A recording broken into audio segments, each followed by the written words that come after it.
Imagine two neighbors.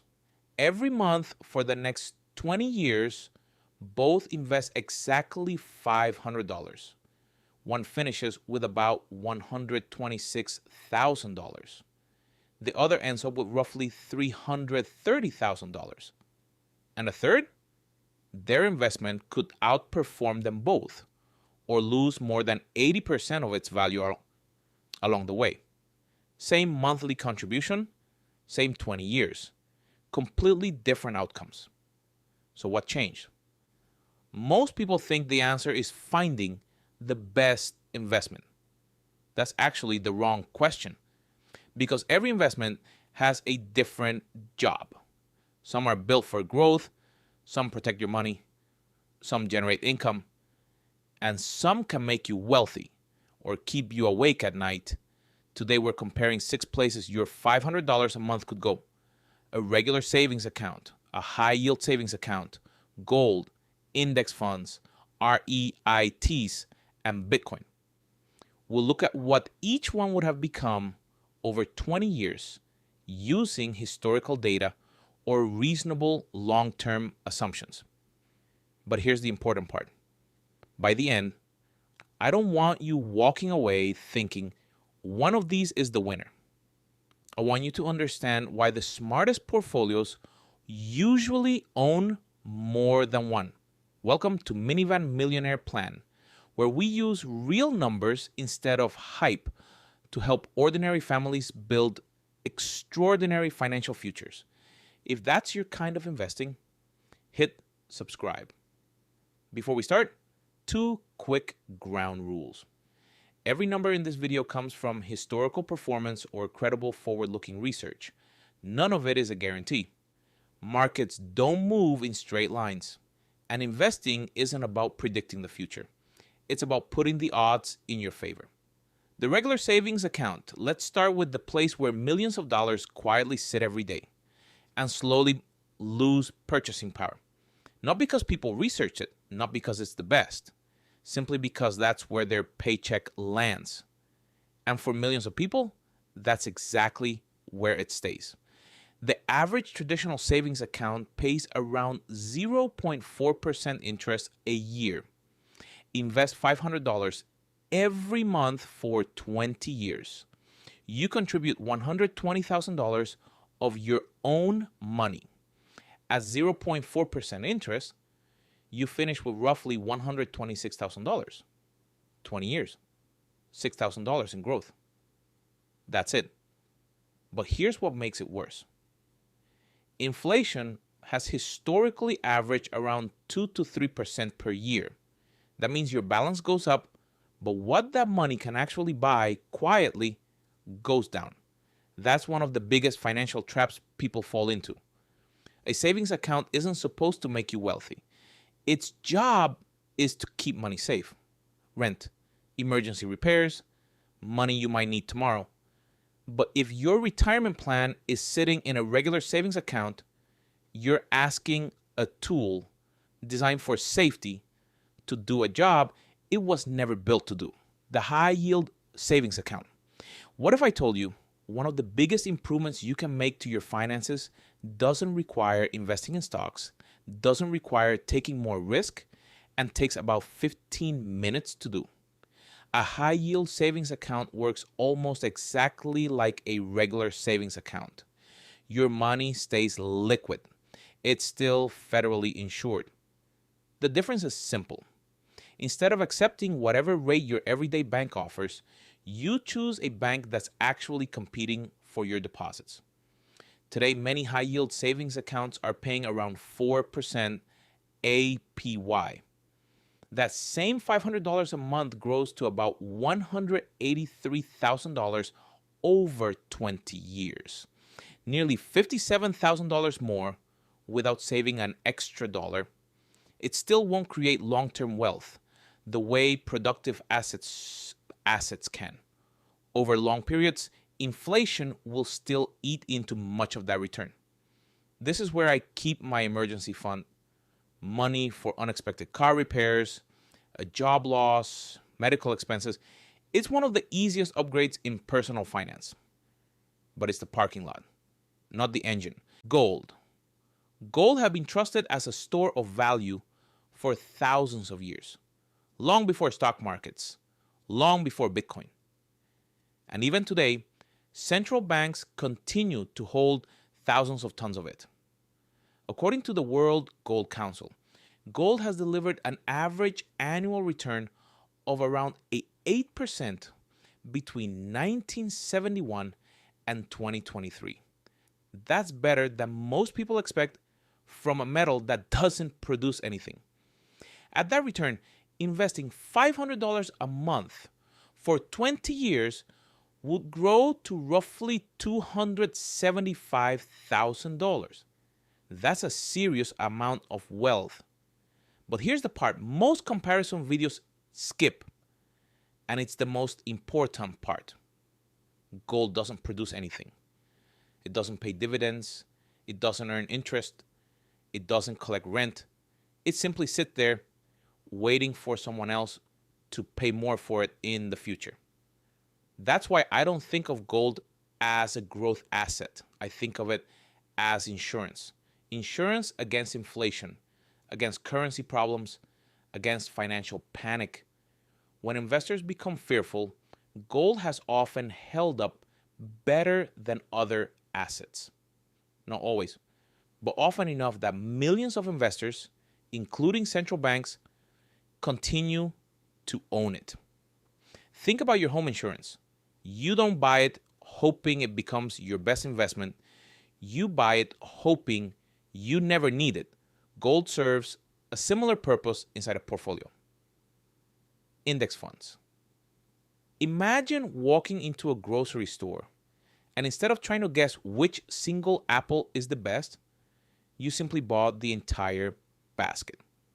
That's essentially what an index fund does. Instead of betting on one company to succeed, you're investing in hundreds of them. Some will struggle, some will disappear, some will become the next trillion-dollar business. And because you own all of them, you don't have to guess which is which. Over the last 100 years, the S&P 500 has returned roughly 10.5% per year, including dividends. That includes the dot-com crash, the global financial crisis, COVID, inflation, wars, and political uncertainty. Despite all of that, the long-term trend has been remarkably resilient. Invest $500 every month for 20 years at 10%, and you'd end up with roughly $370,000. Here's the part that surprised me when I first learned it. An index fund doesn't succeed because every company inside it succeeds.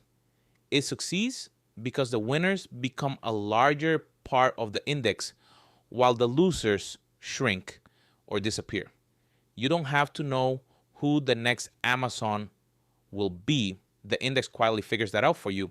There will be years when your portfolio falls 20%, sometimes 30%, occasionally more. That's the price of higher long-term returns. Not complexity, not stock picking, patience. The investors who succeed aren't the ones who predict every crash. They're the ones who keep buying through them. For many investors, index funds become the foundation of the portfolio. Their job isn't excitement. It's quietly compounding wealth over decades while you get on with the rest of your life. One important note. Several major institutions, including Vanguard and Fidelity, project lower forward returns for U.S. equities over the next 20 years in the range of 5 to 6% annually. The 10% figure reflects the long-term historical average. We're using it here to compare apples to apples, not to predict the future. A REIT, or Real Estate Investment Trust, is a company that owns income-producing real estate, apartment buildings, warehouses, data centers, cell towers. Instead of buying an entire property yourself, you buy a tiny piece of hundreds of them through the stock market. No tenants, no leaky roofs, no 2 a.m. phone calls, because the water heater stopped working. Here's something that might surprise you. According to NAREIT, the industry's official body, REITs have actually outpaced the broader stock market over most 20-year periods in history. Their long-term annualized return is broadly comparable to index funds and in many periods slightly higher. So at a similar return assumption, $500 a month over 20 years also grows to roughly $370,000, which raises the obvious question. If the number is the same, what's the difference? Cash flow. REITs are required by law to distribute most of their taxable income to shareholders. About half of a REIT's total return comes in the form of dividends, compared to less than a quarter for the S&P 500. That distinction matters enormously depending on what stage of life you're in. Imagine you built a portfolio worth $370,000. With an index fund, you might need to sell shares to generate spending money in retirement. With REITs, a much larger portion of your return arrives as regular cash distributions while you continue holding your investment. You don't have to sell anything to create income. That difference becomes much more meaningful as you get closer to retirement. REITs do come with trade-offs. They're more sensitive to interest rates. They can go through long periods of underperformance. The last decade has been one of them as tech stocks dominated. And because they're concentrated in real estate, they aren't as diversified as owning the entire stock market. So think of it this way. Index funds and REITs can arrive at a similar destination, but they take different roads to get there. Index funds grow your wealth quietly through capital appreciation. REITs put more of that wealth in your pocket along the way through income. Both have a role, they just do different jobs. Bitcoin. No investment on this list creates stronger opinions. Some believe it's the future of money, others think it's worth nothing. You don't need to believe either extreme to understand where it might fit in a portfolio. Over the past decade, Bitcoin has been one of the best performing investments in history. But history isn't the same thing as a forecast. As Bitcoin has grown into a much larger asset, the kind of returns it produced in its early years become harder to repeat. Many professional forecasts expect lower long-term returns going forward. Could it outperform everything else over the next 20 years? Absolutely. Could it dramatically underperform? Also, yes. Nobody knows. And anyone who tells you they do is guessing. Bitcoin doesn't pay dividends. It doesn't generate rent. And its price has fallen more than 80% from its peak before recovering. Imagine investing faithfully every month, opening your app one day and seeing your portfolio down 70 or 80%. That's not a hypothetical. That's happened before. The question isn't whether Bitcoin is volatile. It's whether you could keep buying through that kind of decline. Most people say they can, far fewer actually do. So if index funds are my growth engine and REITs are my income engine and gold is my insurance, Bitcoin has one specific job: asymmetric upside, a small position with the potential to meaningfully improve your overall returns without putting your family's financial future at risk if it doesn't work out. So which one wins? That's actually the wrong question. Imagine you're building a hockey team. You wouldn't ask, should I have 6 goalies? Every player has a different role. A great team isn't made up of the best player at every position. It's made up of the right mix. Investing works the same way. Your savings account is there so you don't have to sell investments when life happens. Its job is peace of mind. Gold is there because markets don't always behave the way we'd like. Its job is resilience. Index funds are the workhorse, quietly owning hundreds of businesses around the world, growing your wealth over decades. REITs provide a combination of growth and income, less about the destination, more about how you get there. And Bitcoin, if you choose to own it at all, is the speculative piece, the part that could pleasantly surprise you but shouldn't be large enough to sink your plan if it doesn't. Here's something that took me a long time to understand. Building wealth usually isn't about finding the perfect investment. It's about avoiding catastrophic mistakes, timing the market, putting everything into one hot asset, selling during a crash, chasing whatever doubled last year. Those decisions destroy far more wealth than picking the wrong diversified portfolio ever will.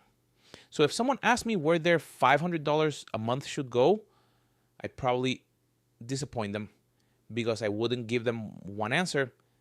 Build an emergency fund first, make broad index funds the foundation, add REITs if you value real estate exposure and want more income along the way. Consider a modest allocation to gold if it helps you sleep better during turbulence. And if you believe in Bitcoin's long-term potential, keep it to a size where a major decline wouldn't change your family's financial future. Investing doesn't reward certainty. It rewards discipline, consistency, and patience.